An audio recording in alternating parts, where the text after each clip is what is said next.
Salut les amis et bienvenue sur Vivre de foi, la chaîne YouTube qui t'aide à approfondir ta relation avec Dieu. Aujourd'hui, on continue la lecture de l'évangile de Matthieu qu'on a débuté mi-janvier. On en est au chapitre 7, des versets 1 à 6.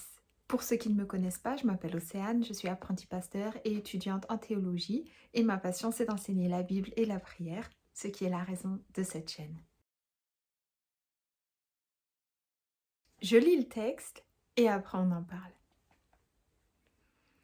Ne condamnez pas les autres pour ne pas être vous-même condamnés, car vous serez condamnés vous-même de la manière dont vous aurez condamné autrui, et on vous appliquera la mesure dont vous vous serez servi pour mesurer les autres.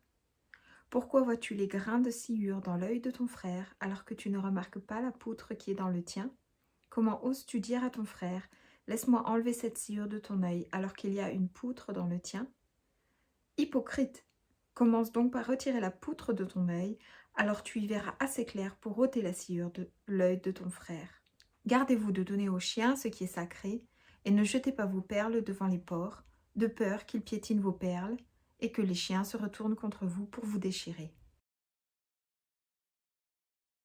Jésus y parle dans ce passage du fait qu'en tant que disciple, on n'a pas à se placer au-dessus du maître, c'est-à-dire que le maître c'est Dieu, c'est lui qui a le dernier jugement.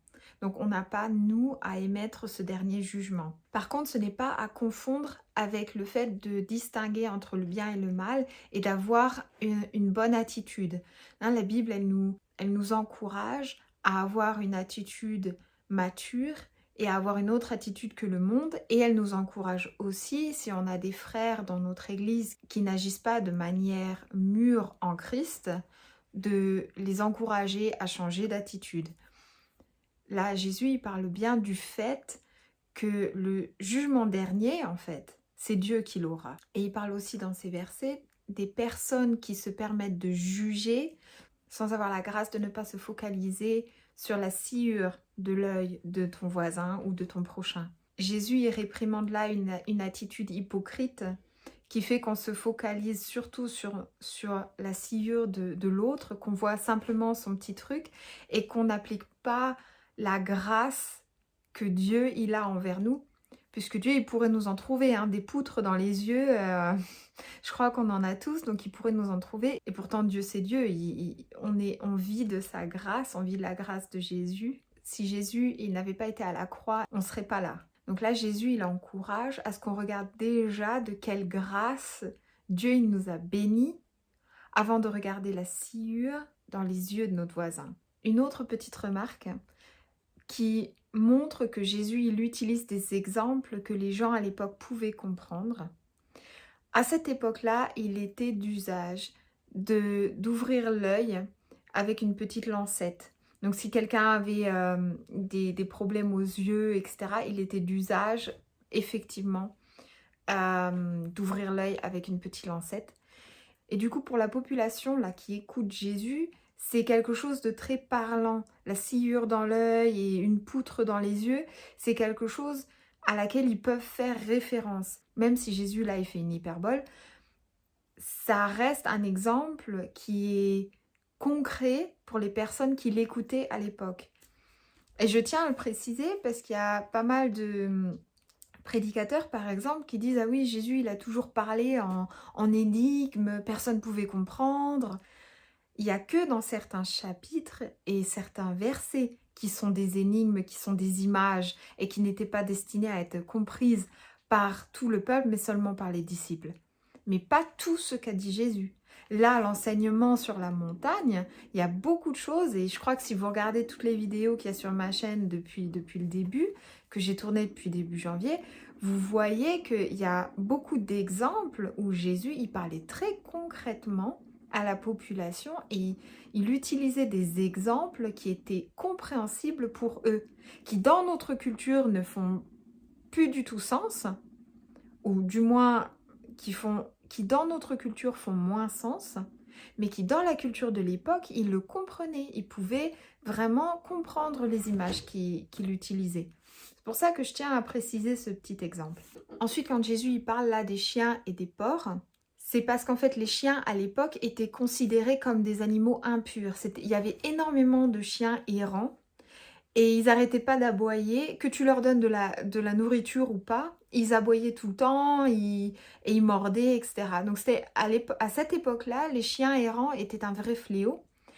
Et le porc était considéré comme une viande impure. Il fallait pas la manger. Il y a des théologiens qui pensent que les chiens et les porcs sont là pour représenter les méchants et les moqueurs qui sont décrits par exemple dans les psaumes ou dans les proverbes.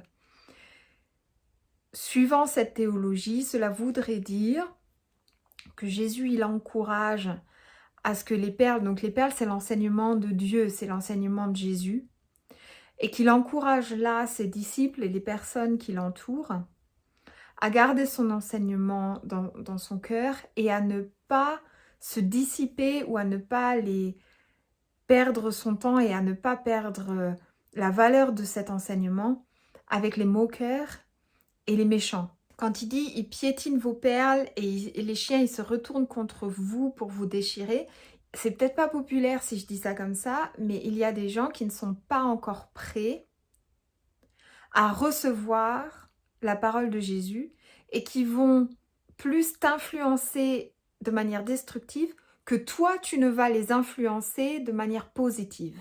Et c'est une réalité, et là, Jésus nous invite à être lucides, puisque son enseignement, c'est aussi quelque chose de précieux. J'aime beaucoup que Jésus y rappelle que déjà, on doit avoir de la pitié et de la grâce. Puisque là, Jésus, il rappelle bien que de toute façon, le dernier jugement, c'est Dieu qui l'a.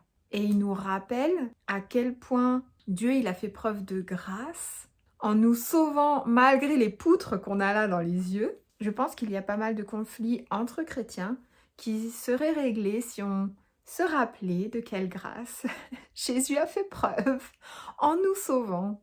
Et si on se regardait dans le miroir. Ensuite, j'aime beaucoup aussi le fait que Jésus montre à quel point son enseignement a de la valeur et à quel point il nous encourage à être lucides et à regarder à qui on montre cet enseignement et avec qui on partage et à ne pas prendre le risque de se faire déchirer non plus. Je prends par exemple au travail j'ai des collègues qui ragotent tout le temps. Elle crée une ambiance très toxique. Quand t'es chrétien, t'es pas censé ragoter. Je ne vais pas faire ami avec elle. Je suis lucide sur le fait qu'elle soit toxique. Alors oui, je suis chrétienne. Oui, j'ai l'appel de Dieu de montrer ma foi et d'être lumière dans le monde. Mais ça, je peux le montrer par mon comportement. Je peux le montrer par le fait que j'agis autrement, par le fait d'avoir un caractère intègre. Je ne suis pas obligée d'être amie avec elle. Je sais que si je voulais faire partie de ce groupe et si je voulais être amie avec elle, il faudrait que je fasse pareil. C'est pas ce à quoi Dieu il m'appelle.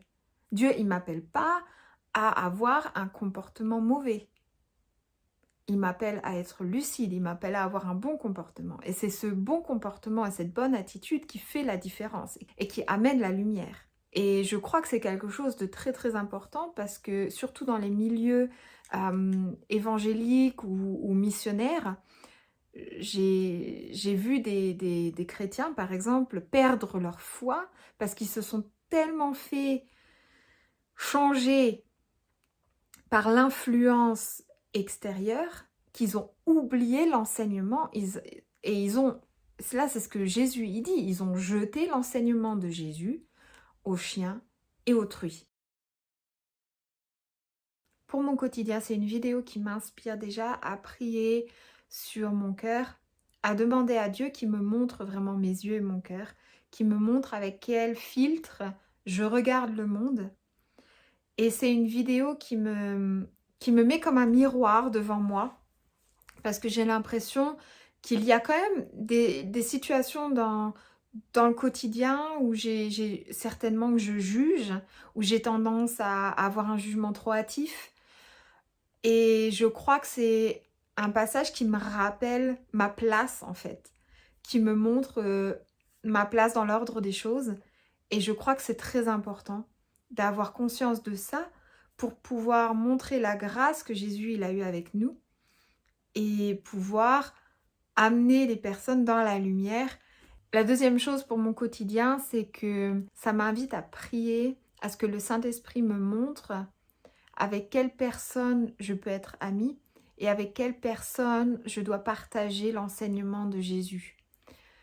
Alors je parle au niveau privé, parce qu'évidemment professionnel, je parle de l'enseignement de Jésus, je suis apprenti pasteur, donc c'est sûr qu'au niveau professionnel j'en parle, mais au niveau privé ou même à la crèche, là où je travaille comme éducatrice, de savoir quelles sont les personnes dont le cœur est mûr pour recevoir l'enseignement, quelles sont les personnes qui, sans le savoir, sont prêtes à entendre cet enseignement, quelles sont les personnes qui recherchent Dieu, même si elles ne le définiraient pas comme ça.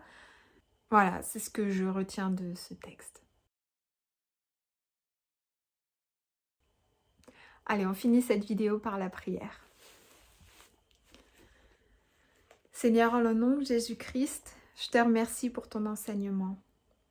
Je prie, Jésus, pour que tu inscrives vraiment ton enseignement sur le tableau de notre cœur et qu'on l'enregistre vraiment, que ça nous rentre dans la peau, que ça nous rentre dans la chair. Et je prie pour que tu nous donnes ta sagesse pour comprendre ton enseignement et pour pouvoir l'enseigner aux autres. Je prie, Jésus, pour que tu changes notre attitude et qu'on ait une attitude qui te plaise, qu'on ait des paroles qui te plaisent, qu'on ait un regard qui te plaît. Je prie pour qu'on demande pardon là où on a jugé d'autres personnes sans prendre conscience de la poutre qu'on a dans notre œil. Je prie, Jésus-Christ, pour qu'on croie en toi, pour qu'on grandisse en toi et que tu nous nourrisses. Merci pour ta grâce, Jésus-Christ. Merci d'avoir fait preuve d'autant de grâce et merci de nous avoir donné un enseignement divin et avec autant de valeur. En ton nom, Jésus-Christ. Amen. Salut.